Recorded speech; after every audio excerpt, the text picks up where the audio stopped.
यहाँनिर चाहिँ बुढाबुढीहरू यहाँ पौडी खेलिरहेको रहेछ है।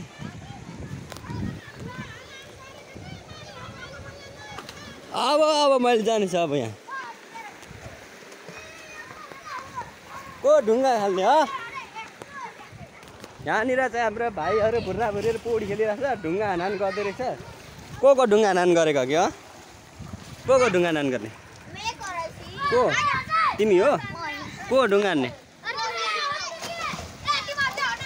अब म भरे पुलिसलाई लगेर देखाइदिन्छु ल, यो भिडियो युट्युबमा लाइदिन्छु को ढुङ्गा हानान गरेछ। हो ढुङ्गा हान्नु ल, ढुङ्गा हानान नगर्नु है ल। फेरि म लाइदिन्छु फेरि को यहाँ ढुङ्गा हानान गर्ने को? कसलाई हानेको? कसले हानेको? खोइ देखाउँदैन। खोइ यहाँ खिचौँ त। कसले ढुङ्गा हानेको? को ढुङ्गा हान्ने को? ए खुट्टा भाँच्छौ है केटाकेटी। अब म अब यो पुलिसलाई लाएर देखाइदिन्छु भिडियो। भरे त्यहाँ केही भएछ भने नि म यहाँ को छ मैले भिडियोमा देखाइरहेको छु है। केटाकेटीहरूले बुर्कुट पारेछ यहाँनिर पौडी खेलेर। सबैको यहाँनिर फोटो छ। भरे के भएछ भने म यहाँ भरे फेरि तुरुन्तै म आउँछु ल। ल ए त्यो के गरेको थियो? त्यसो गर्ने हो? के गरेको थियो? किन फाल्ने? त्यहाँ गएर खेल।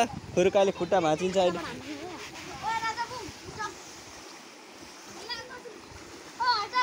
त्यहाँ जुत्ने, रिसाउने, झगडा गर्ने, ढुङ्गा हान्ने नगर है केटाकेटी।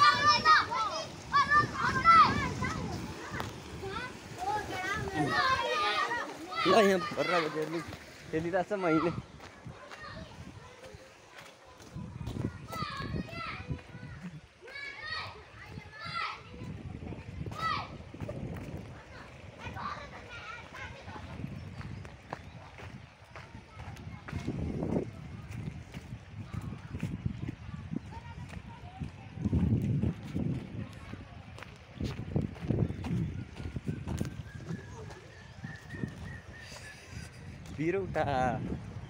बिरौटा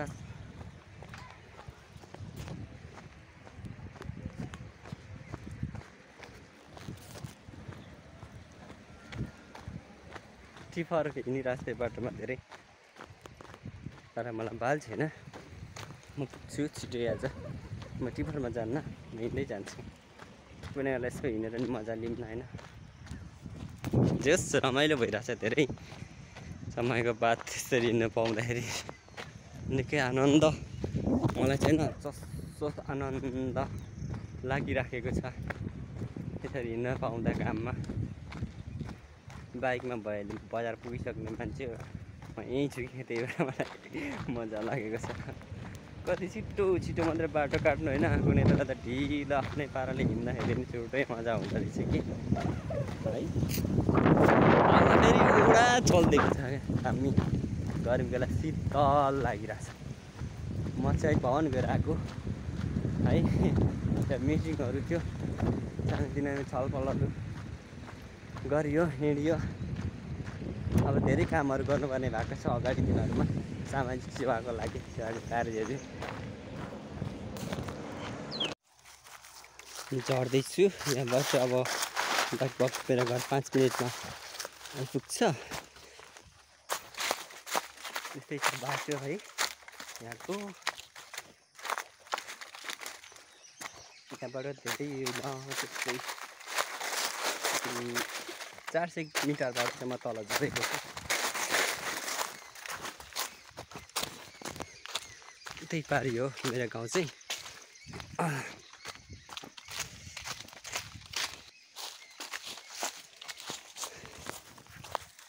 यहाँ त फेरि चिप्लिनु पनि सक्छ क्या, सस्तै पात छ धेरै।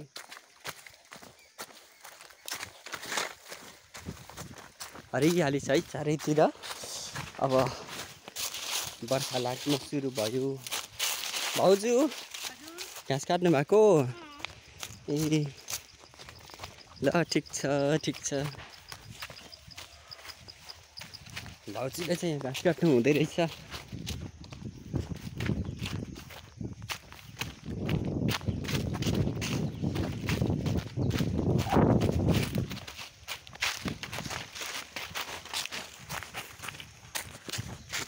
सुन्दर यति मनमोहक बनाउने वातावरण छ कि आनन्द भइराखेको छ। यति बेला मलाई आँप त यसपालि फलेन छ कि के हो, एरामा चाहिँ फलेको रहेछ। यो धारामा चाहिँ एकदमै मिठो खालको पानी आउने गरेको थियो। यहाँ के छ अहिले आज चाहिँ आएको रहेछ, आएको छ। म पिएर जान्छु पानी। खाइसकेँ मैले पानी,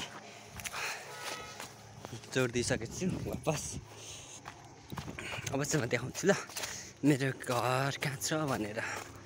अनि फाइनल यो घर चाहिँ पछाडि चाहिँ अब खोला हुन्छ।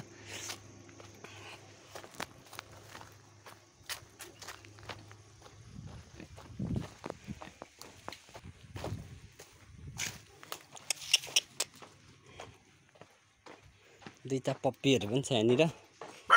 अहिले मलाई चिनिनस्?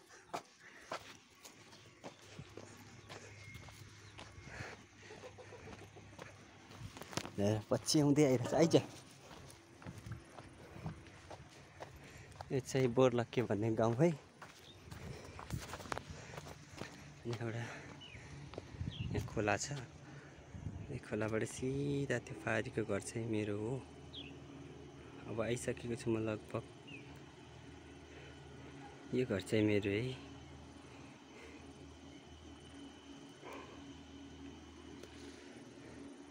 यस्तो छ हाम्रो कमान भन्ने गाउँ। उदयपुर जिल्ला उदयपुर गढी गाउँपालिका वडा नम्बर 7। कमान, चिया कमान, माथि चियाबारी, माथिको डाँडा यो कमान भनेर चिनिन्छ।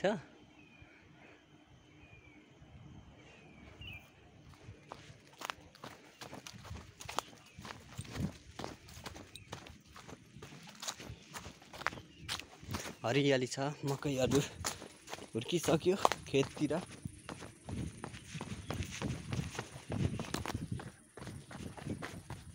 मलाई चाहिँ घरिघरि कुद्न मन लाग्छ यस्तो ओह्रालो बाटोमा, किनकि ओह्रालोमा हिँड्दा खुट्टा काम्ने गर्छ नि त। उकालो चढ्दा बरु त्यस्तो हुँदैन, ओह्रालोमा चाहिँ खुट्टा काम्छ। त्यही भएर मलाई छिट्टै पार गर्न मन लागिहाल्छ। यहाँ चाहिँ एउटा पुलको आवश्यकता देख्दैछु है मैले। मकै यति ठुलो ठुलो भइसक्यो खेततिर।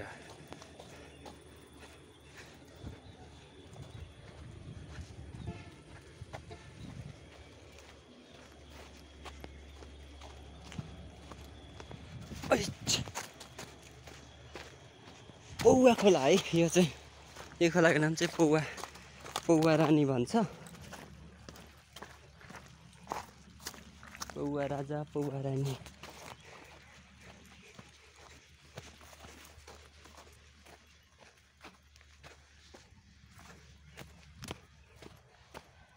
अब यहाँ हाम्रो धानहरू छ।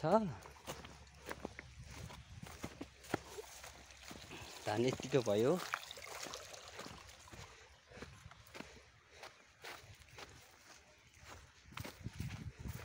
अस्ति भर्खरै रोपे जस्तो लाग्छ। कटारी शिविर सकेर रोपेको धान अहिले यतिको भइसकेको छ है।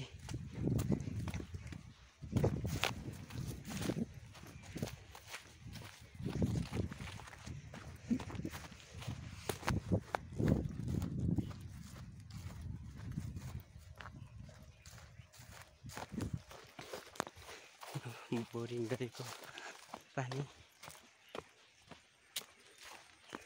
मकैहरू यहाँनिर अलिक ठुलो ठुलो भइसकेको छ। धारा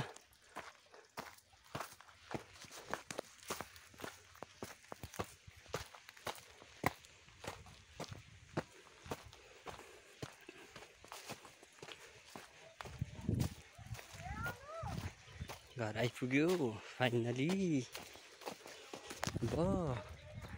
घर आइसके।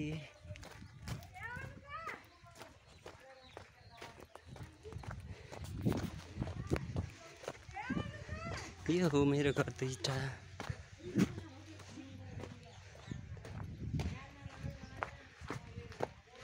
यहाँ माथि हाइवे छ। मेन हाइवे यहाँ हो, मदन भण्डारी मार्ग।